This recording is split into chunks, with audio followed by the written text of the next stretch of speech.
Finally, the Steam version is out of Kaiju number 8, and like, it's super smooth. Like all the transition, the animation is super great, and I can easily make video now, so I'm super excited about it. And finally, you know, it's easier for me to do all this kind of like contents and like video guides and everything. We also have like tons of other stuff going on over here. I mean, it's not that many, but still we have like 2 characters. First of all, I gotta say, like having 2 new characters at the same time is kind of like, why, you know, like there's you can do like different kinds of things in the game instead of like putting 2 new characters at the same time. But anyway, we still have like 2 new characters. We have the character stories, we have a new fierce battle, limited one, and then we also have a new chapter that you can also do. Wait, this isn't a new chapter, so this one you can also do the score battle. So we'll do this later on. Like obviously you have to clear the chapters, and then we'll do the score battle, we'll do the fierce battle as well. So lots of things going on. And we also have a new unipart, the armored one, for that will be really good for Kikoru. And yeah, let's talk about these 2 characters. So over here we have Kikoru as a blunt damage. We also have the new original character Chester, so we're going to talk about both of them right now, and then their weapon as well. And also with this summoning banner, like both of them with like 3 multis, you can get 1 multi for free. And yeah, like that's good, why not? I'll take that for sure. I wish we could you know, at least just go for like 4, like pay only the diamonds needed for only 4 of the tickets to get all 10. But anyway, and let's just check the standard banner to see if like Sagan got here. So not yet, but yeah, Sagan is in here, and also Reno is in here as well. That's weird. Okay, so we gotta wait and see. Maybe that will change later on, but for now, like the limited characters won't go to the standard one. So like do try your best to get them, and let's see if you should pull for these 2 characters. I mean, yeah, why not? But let's just go into details. So Chester, first of all, skills. So second skill, let's just start with the passive. So after activating combat skill or ultimate, applies field ups to all other allies. After attacking, deals shot additional damage equal to 16% of the attacker's attack. This is the level 1. Let's just do max 33%. So there's going to be an additional kind of like a dot damage, not a dot damage, but it's kind of like something like that. So it's going to be additional shot damage to the opponent based on the attacker's attack, so the other characters. And the ultimate applies damage dealt 21% and crit rate 19% to all allies. That's great. Crit rate is always good, and applies damage. So he's a supporter character. It shows over here, right? Like a supporter character. I thought he will be like a main DPS, but it makes more sense to be a supporter actually. Advances all other allies next action order by 60%. That's great. Great supporter. Combat skill applies wheat and courage to this unit. After turn arrives, turn duration of wheat and courage -1. Wheat and courage will increase all other allies' attack. The amount of attack increase is equal to 32% of this unit's attack upon application. Okay, so this unit's attack, this is the important part. You have to build your supporter Chester based on attack, because this buff is going to be for your other allies is going to be based on his own attack. Okay, and then the passive, I saw about advance this next action order by 25%. Great for supporter. With encouraged state, this unit's damage that will increase. Well, I mean, you're increasing his attack, so it's all not bad to have like an increased damage dealt. And after activating normal attack, this unit's ultimate gauge will charge up, so that you can do the ultimate that, you know, buffs up your other allies. So he'll be our first 5-star supporter in the game, and we do have other supporters like 4-star ones, and we're gonna do a quick comparison over here. So his crit rate max is like 20, let's just say 20%, applies damage dealt like 20% as well. And then over here, this is just something extra. Here also has increased attack 32%, so like 30% over here, and then 20% over here with the crit rate. So before we check his dupes, let's just check our 4-star supporter. So we have Hoshina, applies single target attack and blast damage 61%, and then this is like level 9. And with his passive, if SB is 1 or less, applies crit damage. So it's not, does it have crit rate? No, I mean the obviously the dupe has crit rate, right? So crit rate 20%. All right, that's good. So you need to have dupe of him. And then Rio also is a supporter that increases attack. And we also have 4-star Mina with the morale over here. So targets damage and combat skill will increase as well. So overall, I would say obviously he's a more balanced supporter because it's going to increase the crit rate. So you can just mainly focus on crit damage and attack on your main attackers, like your main DPS. So that's why this is going to be better. Like this is the attack one. Over here is something extra, and then here crit rate and the damage dealt. Now let's just check his dupe. So the first one, their damage dealt will increase, and defense penetration to ignore the defense applies defense and damage taken reduction, and then turn duration of damage dealt buff applied by ultimate is +1. Additional damage multiplier caused by passive skill will be 50% by passive skill, which is this one. Okay, shot damage. I'm not sure how much this is. I mean, we have to test him out. I'm gonna do summonings for him, obviously. But as a 5-star supporter, I mean, yeah, why not? Attack increase after the equip unit activates normal attack, applies attack to the equip unit. So increase attack will do that.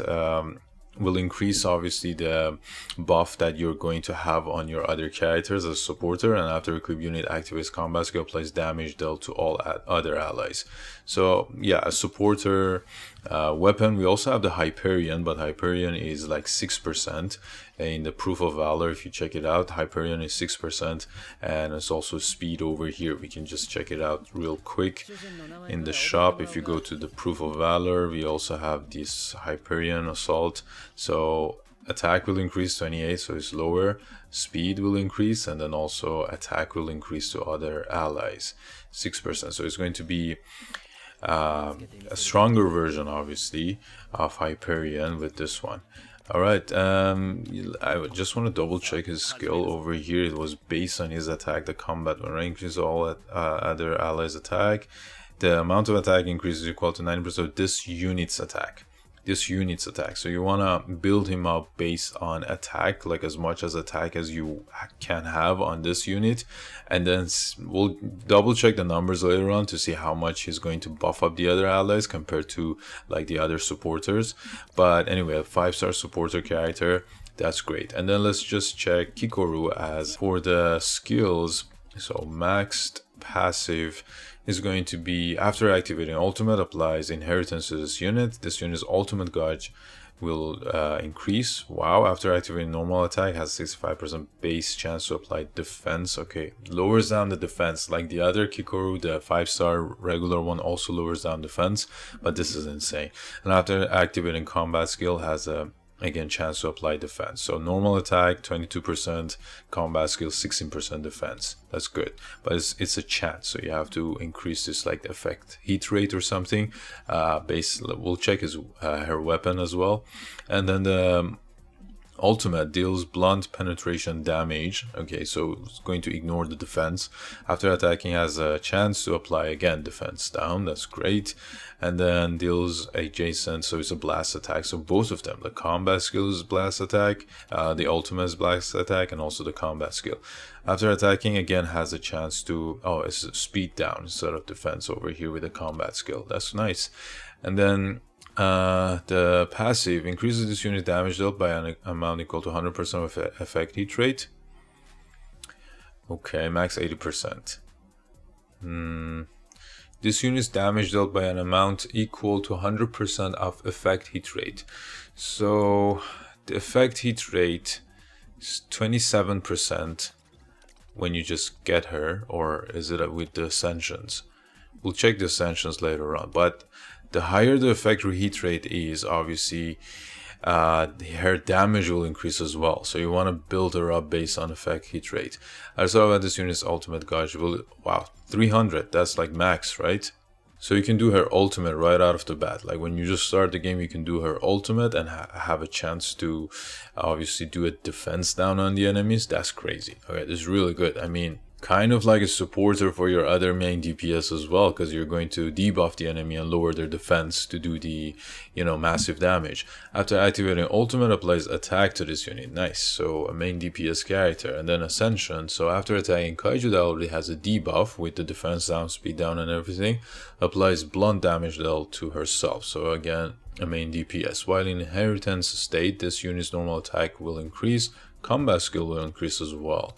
At the start of it, has a 150% base chance to apply effect res 20% to all kaiju, so that you can have more chance to do the defense down and speed down on the enemy. And then after activating ultimate, applies ultimate damage multiplier to this unit. This doesn't apply if an ultimate damage multiplier buff is already applied, so doesn't stack up. After performing a normal attack while in inheritance state, advances this unit's next action order by 20%. Duping her obviously is going to help a lot with all the ascension, like traits over here and passives. It's going to help out a lot. And for the weapon, the gauntlet, the other gauntlets are based on defense because it was for Isao, and this is effect hit rate. So yeah, as I said, you need to have higher effect hit rate so that you can buff up her attack, and also obviously have higher chance to do the debuffs on the enemy. When attacking a kaiju that already has a debuff, the equipped unit's blunt damage will increase. After the equipped unit destroys the kaiju's plate, applies attack to this unit. Right, so for the gauntlets, we only have this one as kind of like an attacking gauntlet. The other ones are defending. That's why you have to summon actually for the weapon itself. But for Chester, you can also use Hyperion or just like any kind of other rifles or assaults that we have over there. But for Kikoru, you obviously need the gauntlet so that it could work out.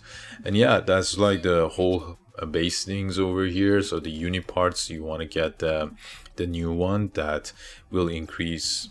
Let me just check the unit parts quickly. So if we go here, we have this one, the armored one. This is the new one. So blunt damage will increase, attack will increase, activates ultimate and deals more damage. Okay, so it's full attacking one. And then we also have this effect hit rate. Where is it?